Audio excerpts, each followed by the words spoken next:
কেমন মাল আছে কইলাম না, লবণ নিলে নুন নিতে পারে না, নুন নিলে হলুদ নিতে না, হলুদ নিলে মরিচ নিতে পারে না, ভালো করছি গা। এই আগে আমি রিক্সা মিস্ত্রির কাজ করতাম, এখন আমি আগে থাকতে পারি আমার শরীর ব্যথা করবি, আমি কাজ করি। কত টাকা আয় করতে পারেন? ডেলি 500-700 টাকা মানুষ যায়। এখনো এই বয়সে রিক্সা চালিয়ে 500-700 টাকা ইনকাম করতে পারে? ইনশাল্লাহ।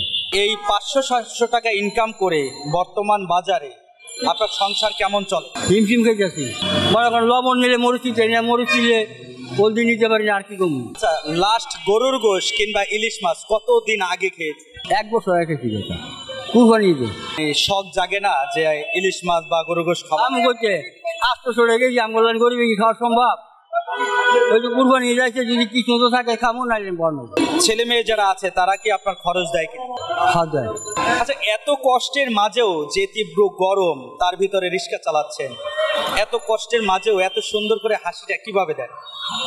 টাকা আমরা ওখানে মনে করেন পেছনের নামায় পকেটে পয়সা রায় তো ওনার কাজ যায় না, বুঝলেন। আর অনেক সময় মনে করেন গাড়িতে উঠিয়া জায়গা কয়েক আসি 100 টাকা ভাঙা, এই টাকাটা পায় না, তখন কষ্ট লাগে।